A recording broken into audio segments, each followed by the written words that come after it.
நகர் இடைத்தேர்தல் பணப்பட்டுவாடா தொடர்பான வழக்கில் வருமான வரித்துறை தற்போது அறிக்கை தாக்கல் செய்திருக்கிறது. இதுகுறித்த கூடுதல் தகவல்களோடு செய்தியாளர் மதன் இணைப்பில் இருக்கிறார். அவரிடம் பேசலாம். மதன், நகர் இடைத்தேர்தல் பணப்பட்டுவாடா தொடர்பான வழக்கில் வருமான வரித்துறை தற்போது அறிக்கையை தாக்கல் செய்திருக்கிறார்கள். இந்த அறிக்கையில் என்னென்ன விஷயங்கள் எல்லாம் குறிப்பிடப்பட்டிருக்கிறது? கண்டிப்பா காயத்ரி, அதாவது நகர் இடைத்தேர்தலில் டிடிவி தினகரன் வெற்றி பெற்றிருந்தார்.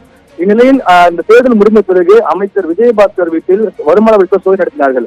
அந்த சோதனையின் போது நகர் தொகுதியில் தேர்தலின் போது வாக்காளர்களுக்கு யார் யார் மூலமாக பணம் கொடுக்கப்பட்டது, எந்தெந்த அமைச்சர் மூலமாக பணம் கொடுக்கப்பட்டுள்ளது என்ற விவரங்களை அடங்கிய டைரியை கைப்பற்றியதாகவும் ஒரு குற்றச்சாட்டு எழுகிறது.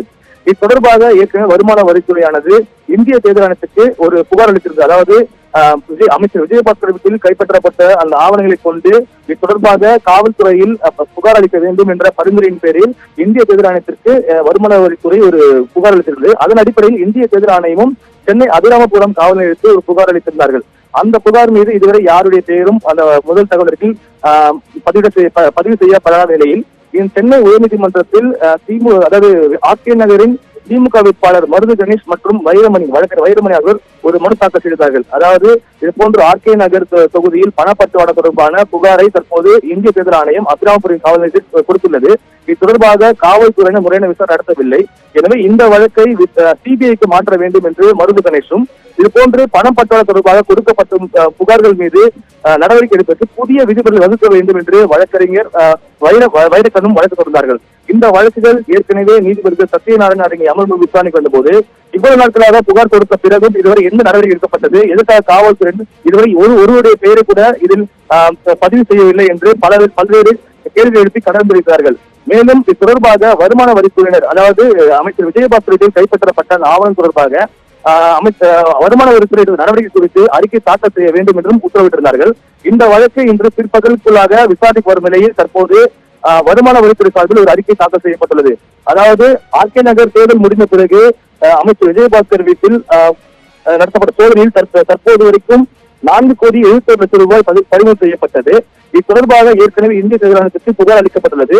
மேலும் சோதனையின் போது பறிமுதல் செய்யப்பட்ட ஆவணங்களை ரகசியமானது என்பதால் பொதுவெளியில் வெளியிட முடியாது என்று தெரிவித்தார்கள்.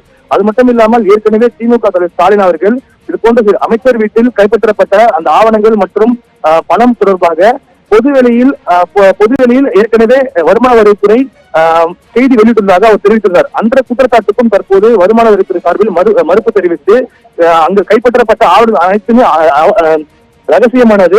அது மட்டுமில்லாமல் அங்கு கைப்பற்றப்பட்ட ஆவணங்கள் மற்றும் பணம் தொடர்பான அனைத்து மதிப்பீடும் முடிப்பதற்கு டிசம்பர் 31 வரை கால அவகாசம் உள்ளது. எனவே தொடர்பாக மேற்கொண்ட நடவடிக்கை எடுக்கப்பட்டு வருவதாக அந்த அறிக்கையில் தெரிவிக்கப்பட்டுள்ளது. இந்த வழக்கு இன்று மீண்டும் விசாரணைக்கு வரும்போது நீதிபதிகள் மேற்கொண்டு உத்தரவுகள் பிறப்பிப்பார் என்று எதிர்பார்க்கலாம். காயத்ரி, மதன், இப்போ அறிக்கை தாக்கல் செய்யப்பட்டிருக்கு, என்ன மாதிரியான உத்தரவுகள் பிறப்பிக்கப்படுறதுக்கான வாய்ப்புகள் அதிகமா இருக்கு? இந்த அறிக்கை யாருக்கு நெருக்கடி தரக்கூடியதா மாறக்கூடும்? அதாவது இந்த வழக்கு கடந்த முறை விசாரணைக்கு வந்தபோது நீதிபதியை பொறுத்த வரைக்கும் காவல்துறைக்கும் இந்திய தேர்தல் ஆணையத்திற்கும் வருமான வரித்துறையும் கேள்வி எழுப்புகிறார்கள். அதாவது காவல்துறையை பொறுத்த வரைக்கும் இது போன்ற இந்திய தேர்தல் ஆணையம் இது போன்ற ஒரு சில அமைச்சருடைய பெயரை குறிப்பிட்டு புகார் அளித்திருந்த போதும் எதற்காக யாருடைய பெயரையும் அந்த வழக்கில் பதிவு செய்யவில்லை என்று அவர்கள் தரப்பில் ஒரு கேள்வி எழுப்பப்பட்டது. மேலும் இந்திய தேர்தல் ஆணையத்தை பொறுத்த வரைக்கும் இது போன்று இந்த நகர் இடைத்தேர்தலின் போது பணம் பட்டுவாடா செய்ததாக குற்றச்சாட்டு எழுந்து அதற்கான ஆவணங்களையும் உங்களுக்கு வழங்கப்பட்டிருந்த போதும் நீங்கள் புகார் மட்டும் கொடுத்துள்ளீர்கள், என்ன நடவடிக்கை மேற்கொண்ட நடவடிக்கை என்ன எடுக்கப்படுகிறது தொடர்பாக பதிலளிக்க வேண்டும் என்று இந்திய தேர்தல் ஆணையத்துக்கு ஒரு கேள்வி எழுப்பினார்கள், உத்தரவிட்டிருந்தார்கள். அதே போலதான் வருமான வரித்துறையை பொறுத்த வரைக்கும் அமைச்சர் விஜயபாஸ்கர் வீட்டில் பறிமுதல் செய்யப்பட்டதாக குற்றச்சாட்டு என்று நீங்கள் பறிமுதல் செய்தீர்கள், அதன் மீது மேற்கொண்ட நடவடிக்கை என்ன என்று பதிலளிக்க வேண்டும் என்று தற்போது அன்றைய தினம் உத்தரவிட்டார்கள். அதன்படி இன்றைய தினத்தை பொறுத்த வரைக்கும் வருமான வரித்துறை சார்பில் மட்டுமே தற்போது அறிக்கை தாக்கல் செய்யப்பட்டுள்ளது. அந்த அறிக்கையின்படி விஜயபாஸ்கர் வீட்டில் 4,71 கோடி ரூபாய் பறிமுதல் செய்யப்பட்டதாக தற்போது தெரிவிக்கப்பட்டுள்ளது. எனவே இந்த வழக்கு இன்று மீண்டும் விசாரணைக்கு வரும்போது ஒருவேளை காவல்துறை தரப்பிலேயோ அல்லது இந்திய தேர்தல் ஆணையத்துக்கு முறையான பதிலளிக்காத பட்சத்தில் நீதிபதிகளே உத்தரவுகளை பிறப்பிப்பதற்கு வாய்ப்புள்ளது. காயத்ரி, தற்போதைய தகவல்களை விரிவாக வழங்கியமைக்காக நன்றி மதன்.